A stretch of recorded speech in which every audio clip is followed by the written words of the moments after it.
Hello students, I hope and wish that you people are fine. So let us start with the today's newspaper analysis. As usual, we shall be covering the Tribune and the Hindu newspaper. So on the first page of Tribune, there is a news which says Modi to meet Xi Jinping at G20 summit in November. G20 summit is going to take place at Saudi Arabia in November, and the two leaders will definitely come across and they will definitely talk about the problems through which the two countries are going on at present. So the thing to note is that G20 summit is in Saudi Arabia, and the other part is what is this G20? Have a bit of background information. G20 और इसको हम लोग कह सकते हैं कि it is a group of 20 government central bank governors जो हैं 19 कंट्रीज़ और यूरोपियन यूनियन, तो 20 मेंबर्स हो गए। 19 कंट्रीज़ हैं और एक यूरोपियन यूनियन है।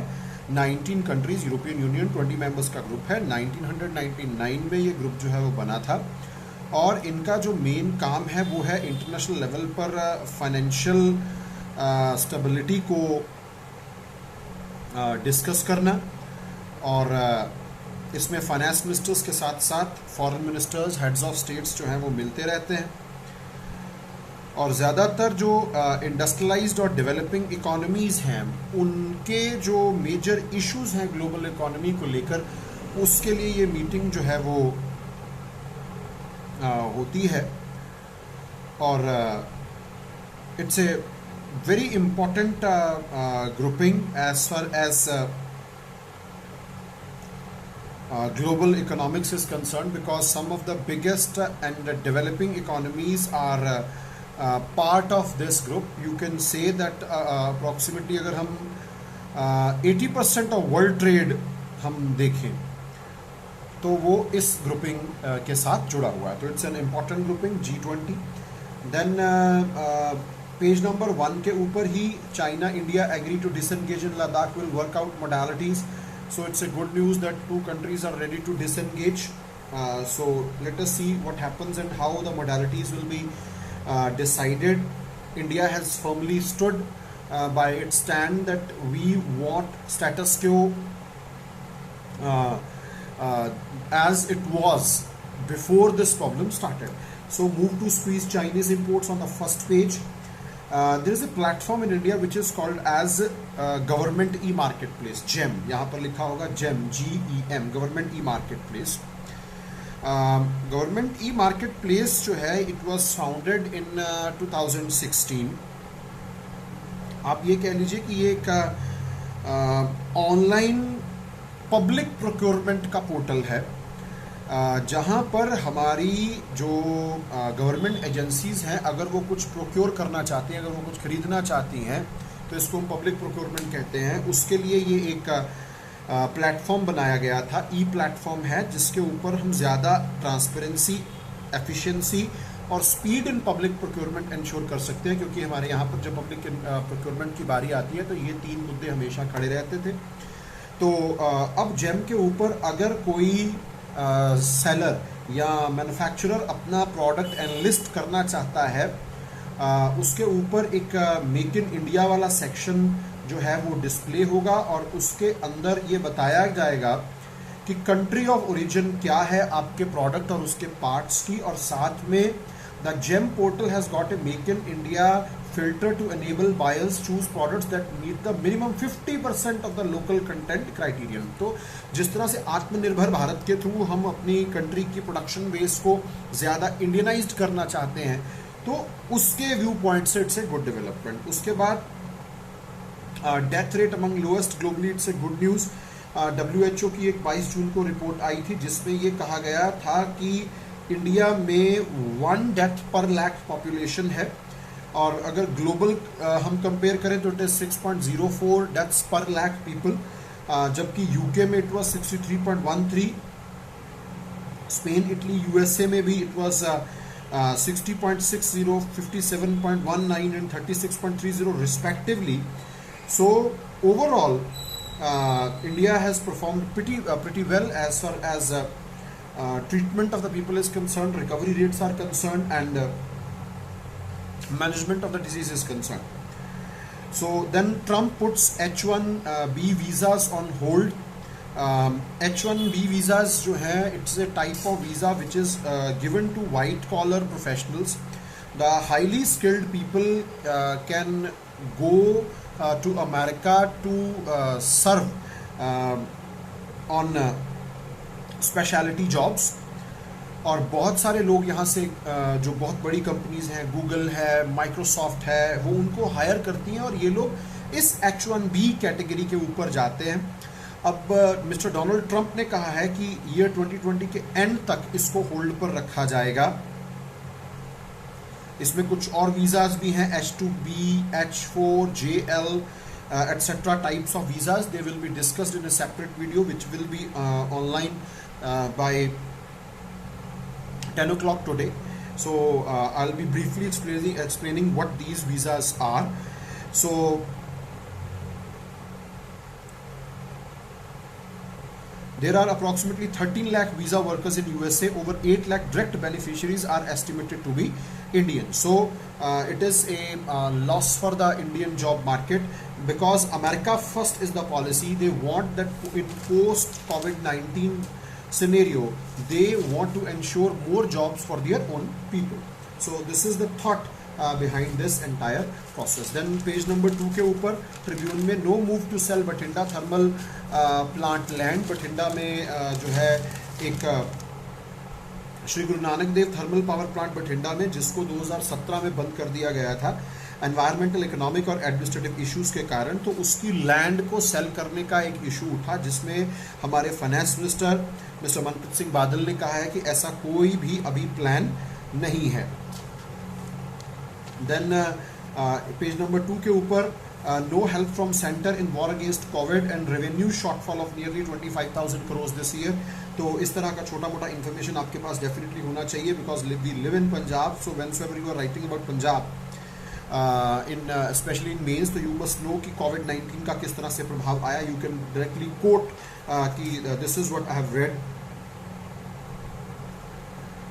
सो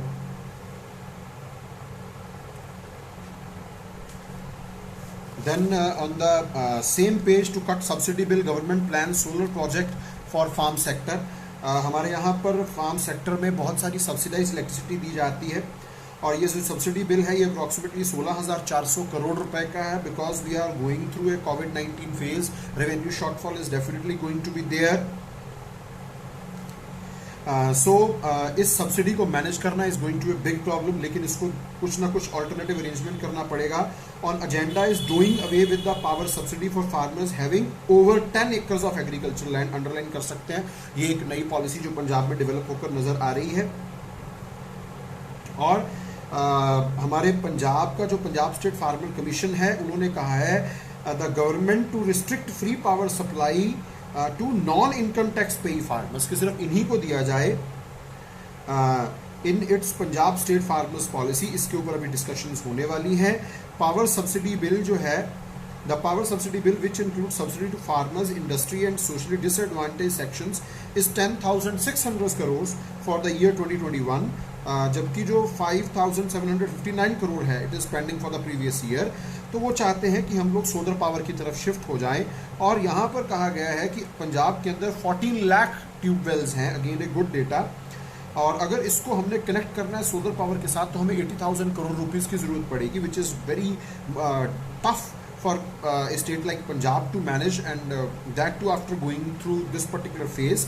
तो इस यहाँ पर लिखा गया है कि जापान के साथ, गवर्नमेंट ऑफ जापान के साथ एक प्रोजेक्ट फंड करने की बात चल रही है, जिसको पहले एक डिस्ट्रिक्ट में लगाया जाएगा और धीरे धीरे बाकी सब स्टेट्स के अंदर रोल आउट कर दिया जाएगा. This is what they are expecting that it is going to happen. और यहीं पर बताया गया है कि जो सोलर पावर है वो approximately 3 rupees per unit cost करती है एवरेज, जबकि थर्मल पावर जो है वो लगभग 4.05 रुपीज़ पर यूनिट कॉस्ट करती है. तो ट्रिब्यून के ओपिनियन वाले पेज नंबर 6 के ऊपर एक टाइटल है, reboot with Russia, India needs dependable allies to rein in China. Yes, it is hour of the need, और जिस तरह से अभी आज की डेवलपमेंट है कि रशिया ने कहा है कि हम स्पीड अप करेंगे खास तौर पर S-400 air defence missile systems, जो कि अप्रॉक्सीमेटली 400 किलोमीटर से इनकमिंग, चाहे वो मिसाइल्स हों, चाहे वो फाइटर जेट्स हों या और कोई वेपन हो, उसको आइडेंटिफाई करके डिस्ट्रॉय करने की कैपेसिटी रखता है। उसकी डिलीवरी को एक्सपीडिएट किया जाएगा। सुखोई 30, MiG-29 इनके ऊपर बातचीत हुई है, और इंडिया ने ये $5 बिलियन की डील रशिया के साथ साइन की। और यहाँ पर एक खास बात है कि in October 2018 India has signed a $5 billion deal with Russia disregarding the Trump administration's warning that the pact could attract US curbs under CAATSA।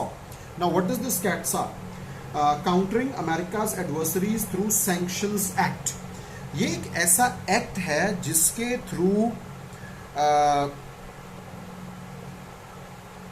USA ये कहता है कि जो भी अमेरिकन एडवर्सरीज हैं, मतलब अमेरिका की जो एनिमी कंट्रीज हैं, उनके साथ अगर कोई डील करता है तो इस एक्ट के थ्रू उस कंट्री के ऊपर भी सैंक्शन लग सकती है। जैसे रशिया को अमेरिका अपना एडवर्सरी मानता है, तो अगर इंडिया इनके साथ डील करता है तो इंडिया के ऊपर कैटसा के थ्रू कार्रवाई करने की धमकी USA देता है। लेकिन हमारी एडमिनिस्ट्रेशन ने बड़ा क्लियर बता दिया कि we are not doing anything against USA, we are working purely in our national interest and we are free to take these decisions. We have strongly communicated this aspect to USA. So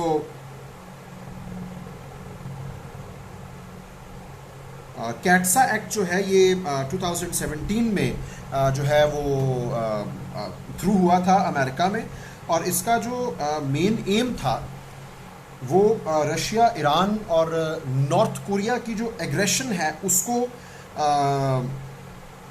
counter करने के लिए, और इन countries के साथ जो दूसरी countries जुड़ी हैं उनको इन कंट्रीज़ के साथ किसी भी तरह की मिलिट्री डील्स करने से रोकने के लिए ये लॉ जो है वो लाया गया था।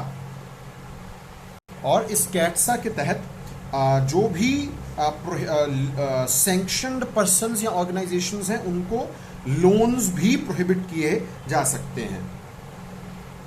देन पेज नंबर 11 के ऊपर Russia and USA hold new nuclear arms talks but without China. RIC की जो है वो मीटिंग अभी रिसेंटली होकर हटी है, और अमेरिकन और Russian negotiators on Tuesday concluded A round of nuclear arms control talks in Vienna aimed at producing a new agreement to replace the new strategic arms reduction treaty that expires in February. So February 2021 में ये जो new start treaty है ये and हो जाएगी, और ये एक एप्रीहेंशन है कि USA might not renew this treaty. ये ट्रीटी जो है ये 2010 में साइन की गई थी to impose limits on the number of US and Russian long range nuclear warheads and launchers. It became the last nuclear arms pact between the two nations after the US last scrapped the intermediate range nuclear forces treaty with Russia. इसको INF treaty कहा जाता है। America ने इस treaty को छोड़ दिया था, और इस ट्रीटी के अमेरिका द्वारा छोड़े जाने के बाद एक एप्रीहेंशन थी कि शायद न्यू स्टार्ट ट्रीटी को के रिन्यूअल में भी दिक्कत आएगी। तो जो न्यू स्टार्ट ट्रीटी है ये 2011 में इट एंटर्ड इनटू फोर्स, और there was a START framework, strategic arms reduction framework in 1991, जिसमें ये कहा गया था कि वॉरहेड्स को और डिलीवरी व्हीकल्स को लिमिट किया जाएगा। तो उसको रिप्लेस किया न्यू स्टार्ट ने, और अभी इसका ये जो करंट फेज है ये एंड हो जाएगा फरवरी 2021 में, और इसकी फर्दर एक्सटेंशन के लिए जो वियना में अभी बातें जो हैं वो हुई हैं। जहाँ तक बीच में INF ट्रीटी की बात आई है, INF ट्रीटी जो है ये भी कोल्ड वॉर का जो इरा था उसके दौरान साइन की गई थी 1987 में, in which two nations agreed to eliminate, underline लिख लीजिएगा, eliminate their stocks of intermediate range and shorter range, या कह लीजिए medium range land based missiles जो कि न्यूक्लियर वॉरहेड्स कैरी कर सकती हैं। और यूनाइटेड स्टेट्स ने INF ट्रीटी से 2 अगस्त 2019 को विड्रॉ कर लिया था। तो बीच में टर्म आती है strategic offensive arm. Strategic applies to nuclear warheads deployed by strategic nuclear delivery vehicles. इनको SNDVs कहा जाता है। SNDVs are the intercontinental ballistic missiles, मतलब एक कॉन्टिनेंट से दूसरे कॉन्टिनेंट में हिट कर सकती है with A range exceeding 5500 kilometres. तो पेज नंबर 11 के ऊपर एक नेम है मिस्टर गौतम राघवन का। He has been reined in the team announced by Mr. Biden, who is going to contest against Mr. Donald Trump in US presidential elections, which are going to be which are going to take place in November. So Mr. Gautam Raghavan. Then green shoots of economic revival visible now. This is what Finance Ministry is saying. Green recovery in agriculture, manufacturing, service sector, and the policy measures taken by the government and RBI are driving India forward in this. We can say now that we have started to our economy has started to move forward in this phase of COVID-19. So the measures taken by the government and RBI has started to bear fruits. This is what the Finance Ministry intends to say by this article. So the term to note are green shoots of economic revival. So these are the areas which have started to work and have started to progress and are showing positive developments. Then Nepal से एक news है page number 12 के ऊपर। China occupies Nepal village. एक नेपाल के village का नाम इस समय आ रहा है Rui in Gorkha district, which is now in total control of China. तो जो चाइना की एक्सपेंशनिस्ट पॉलिसी है उसमें नेपाल और उसके बॉर्डरिंग इलाके चाइना के साथ साथ are the next targets. So again anti India activities के लिए इन इलाकों को इस्तेमाल किया जाता है। चाइना की जो पॉलिसी है द स्ट्रिंग ऑफ पर्ल्स और the policy of encirclement of India, उसमें नेपाल है, उसमें बांग्लादेश है, उसमें नीचे श्रीलंका के अंदर इन्वेस्टमेंट है और पाकिस्तान में ग्वादर पोर्ट के अंदर इन्वेस्टमेंट है। तो बीजिंग ने मतलब चाइना ने 11 स्ट्रेटेजिक एरियाज जो हैं उनको अपने कब्जे में लिया है नेपाल में, और वहाँ से ये एक एप्रीहेंशन है कि आने वाले समय में एंटी इंडिया एक्टिविटीज़ को चाइना जो है वो यहाँ से चला सकता है। तो हिंदू के पेज नंबर 1 के ऊपर भी Trump suspends H1B visa till the year and, और इसके अंदर छोटी सी डिटेल है कि H4 वीज़ाज, ये H1B डिपेंडेंट्स होते हैं, इनको H4 वीज़ा मिलता है। डिपेंडेंट्स मतलब जो आपके ऊपर डिपेंडेंट हैं, जो जैसे इफ़ हस्बैंड इज़ देयर तो वाइफ जो है, पेरेंट्स जो हैं। L वीज़ाज ये इंटर कंपनी ट्रांसफर्स के लिए होता है। H2B नॉन एग्रीकल्चर वर्कर्स के लिए होता है। तो ये वीज़ाज जो हैं ये भी पॉज कर दिए गए हैं ईयर एंड तक। और उसके बाद पेज नंबर 7 के ऊपर, पेज नंबर 5 के ऊपर एक इम्पॉर्टेंट न्यूज़ है। ये जो डेवलपमेंट है ये राजस्थान से है। Special kitchen scheme for poor to be launched in Rajasthan. इसका नाम जो है वो इंदिरा रसोई योजना रखा गया है, क्योंकि राजस्थान सरकार की एक कैंपेन है नो वन स्लीप्स हंग्री। तो उसमें 100 करोड़ रुपीस एवरी ईयर इस स्कीम की इम्प्लीमेंटेशन पर खर्च किए जाएंगे, जिसमें providing nutritious food to the poor and needy twice a day at concessional rates. और इसमें local NGOs will be roped in for running the scheme and its effective monitoring will be done with the help of information technology. तो आप इस तरह की local level पर जो है वो नोट कर सकते हैं। Sometimes these are pretty good when we are writing on social issues. The previous Bharatiya Janata Party government in the state also launched a subsidised meal scheme Annapurna Rasoi Yojana. तो इस तरह की स्कीम्स के references can really help when we are writing on social issues. और इसी तरह तमिलनाडु में जो है वो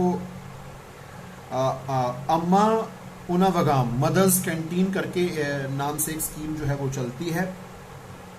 So you can have good references how our state governments are working toward giving food to the poor people. Then on page number 7, there is an article related to Indian Air Force's advantage. Whensoever we are writing about security issues, such kinds of news can really help. So इसमें जो है वो बताया गया है कि किस तरह से हमारी जो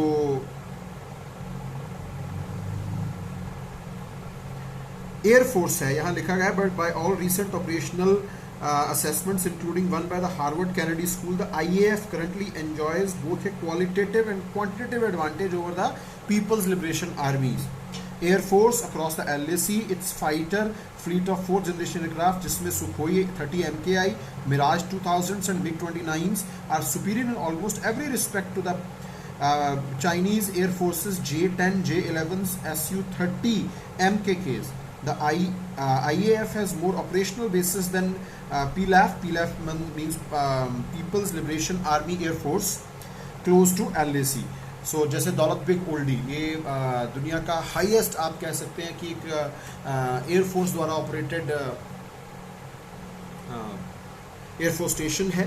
तो हमारे पास LAC के आसपास काफ़ी अच्छा इंफ्रास्ट्रक्चर अवेलेबल है. आप इस तरह के पैराग्राफ्स को नोट कर सकते हैं. और इसी आर्टिकल के एंड में the importance of air power के बारे में बताया गया है. और इसी में चाइना के कुछ डिफेंस सिस्टम जैसे S-300, S-400, HQ-9 इसके बारे में बताया गया है. और H-6 bombers, 500 to 3000 kilometre long range air delivered cruise missiles के बारे में बताया गया. और यही बताया गया कि रिसेंटली हमारा जो सुखोई 30 MKI है उस पर ब्रह्मोस जो है उसको डिप्लॉय करने की परमिशन. तो इस तरह की छोटी छोटी information can really help you to write pretty well when it comes to security developments. Then page number 7 के ऊपर एक इन्फोग्राफिक है, no exit from the dragon, जिसमें डेटा के थ्रू ये बताया गया है कि 10.6% China's share of India's total trade in financial year 20. It will be very tough to get rid of China as far as trade is concerned. And India China के जो export relationships हैं, import relationships हैं, उसके बारे में कल भी मैंने आपको बताया था कि हमारे इंपोर्ट एक्सपोर्ट के अंदर बहुत ज़्यादा $48.5 बिलियन का ऑलमोस्ट फ़र्क है जितना हम उनसे इंपोर्ट करते हैं और एक्सपोर्ट करते हैं. तो it is very tough for us to get rid of China. If you'll have a look at this page, you can really get India is heavily dependent on China for electronics and pharma products. Again, a very important information which you people can write in your exams. Startup stories. In lot of startups, there is huge investment by China. For example, Snapdeal, Ola, Swiggy, Paytm, Flipkart, Zomato, Hike, Paytm Mall, Oyo, Udaan, Byju's, delivery, इन सब के अंदर बहुत सारी investments हैं. तो don't present these things emotionally, present these things in your exams with the rational way out, so you can keep this data in mind. Same, we are heavily dependent on China as far as vehicle accessories are concerned. So lot many things have been mentioned, LEDs, pesticides, insecticides, data processing machines, ACs, fans. So a lot of things come from China. So आत्मनिर्भर भारत को अगर successful बनाना है तो it is going to take a lot of heart and courage by our Indian industry to revamp its production model, and only then we will be able to counter China. इसी तरह page number 7 के ऊपर World Hunger Day 28th May 2020, India was ranked 102nd out of 117 qualifying countries on the Global Hunger Index. तो इसके अंदर एक तो rank का पता होना चाहिए, दूसरा यहाँ पर agriculture accounts for around 17% of India's GDP, gross domestic product, which is the market value of all final goods and services produced in a nation in 1 year, and nearly 50% of country's population depends upon farm-based income. The Prime Minister's vision for doubling farmers' income in 2 years, 2022 का target रखा गया है. तो इसमें climate change is going to be a problem. Now COVID-19, post-COVID-19 period is going to be a problem.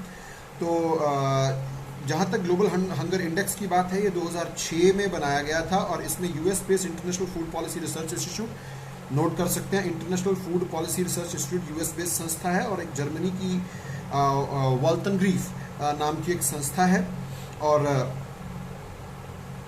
ये basically बताते हैं कि हंगर का क्या इस समय मेजर है, ग्लोबली रीजनली भी बताते हैं और कंट्री वाइज भी बताते हैं।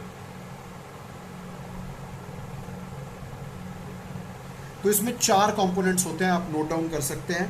The proportion of the undernourished as a percentage of the population, पहला criteria. The proportion of children under the age of 5 suffering from wasting a sign of acute undernutrition, ये दूसरा criteria. The proportion of children under the age of 5 year suffering from stunting, height छोटी रह गई, a sign of chronic undernutrition. And number 4, the mortality rate of children under the age of 5। तो ये 4 criteria के base पर ये लोग GHI की कैलकुलेशन जो है वो करते हैं। तो वास्टिंग का मतलब होता है एक्यूट मैल न्यूट्रिशन, तो इसके बेस पर कंट्रीज को जो है वो रैंक किया जाता है। उसके बाद आप अगेन पेज नंबर 15 के ऊपर एक जो है वो न्यूज़ है, जिसमें अगेन यूएसए के national security adviser mister John Bolton की book the room where it happened was officially released in the USA on Tuesday, और इसमें ये बताया गया है कि किस तरह से India finds a few mentions, none of them positive, many neutral. For instance mister Bolton calls Paris agreement, जिसमें ये कहा गया कि चाइना और इंडिया जैसी कंट्रीज जो हैं वो इसमें से अनअफेक्टेड निकल गई, और इंडिया चाइना के ऊपर उतनी रिस्ट्रिक्शंस नहीं लगाई गई पेरिस क्लाइमेट डील में भी जितनी लगाई जानी चाहिए थी। तो ये इस कंट्रोवर्शियल बुक में से निकलकर सामने आ रहा है। Then money supply surge signals uncertainty amid pandemic, market में मनी सप्लाई जो है वो इस समय कैश में जो है वो नजर आ रही है। Reason being heightened uncertainty caused by कोविड-19 pandemic had led to a surge in currency in circulation. लोगों के हाथों में जो करेंसी है वो बढ़ गई है instead of being in banks और instead of being in markets. मतलब लोगों ने असेसिबल डिपॉजिट्स, जैसे आपका सेविंग बैंक अकाउंट हुआ, तो इसके अंदर लोगों ने सैलरी कट्स या जॉब लॉसेस के अगेंस्ट एक शील्ड बनाने के लिए अपना पैसा पार्क करना शुरू किया है। According to RBI data, M3 money supply rose 6.7% in the first 5 months compared to the same period last year, the highest growth in 7 years. Currency in circulation, which measures money with the public and in banks, has also surged. A rise in money supply usually is seen as a leading indicator of growth in consumption and business investment, but the rise this time is unlikely to bolster either. यहाँ पर लोग जो है वो पैसा hold कर रहे हैं फ्यूचर में कोविड-19 पीरियड के गुजर जाने के बाद जो शॉक होगा उसको एब्जॉर्ब करने के लिए। अदरवाइज ऐसा होता है कि जब भी पैसा मनी सप्लाई सर्ज आता है तो उसका मतलब है कि इसमें कंजम्पशन भी बढ़ेगी, बिजनेसेस भी बढ़ेंगे, लेकिन इस बार पैसे की जो होल्डिंग है वो एक बफर के तौर पर की जा रही है, एक शॉक को एब्जॉर्ब करने के लिए की जा रही है। We suspect that recent increase reflects higher cash withdrawals by depositors to meet needs during the lockdown period until normalcy returns. तो इसी न्यूज़ आर्टिकल के अंदर एक टर्म है M3। M3 का जो मतलब होता है, इट इज़ होता है M1 plus time deposits with the banking system. Time deposits का मतलब होता है जिनका एक मैच्योरिटी पीरियड होता है, वो एक समय के बाद मैच्योर होते हैं, और इसी में आया है M1।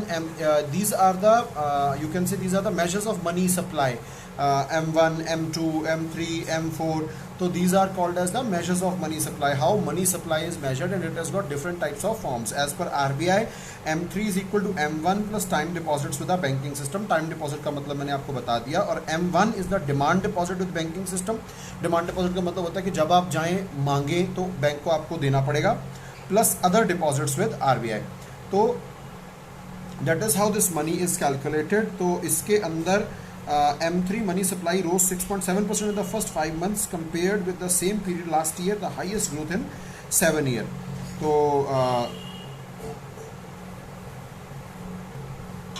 और इसी में एक और मिलता है the gross capital formation or the total investment towards fixed capital fell 7% in the March quarter. और इसमें further deterioration की बात आएगी.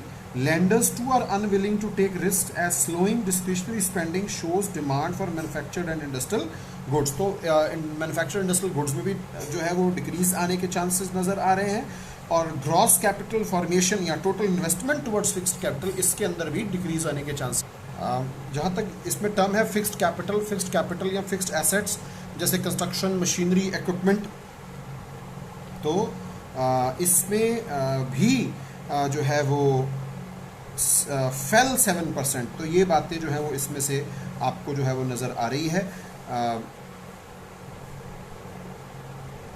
और इसी में लिखा है कि growth in currency notes held by public was much higher than the deposits made in the banks. तो लोग अपने पास ज़्यादा पैसा रख रहे हैं. तो this was from today's newspaper. अगर आपके पास कोई और डाउट्स हो, कोई क्वेश्चंस हो, तो you can drop them in the comment box. Thanks a lot. Stay safe, stay inside. Have a good day.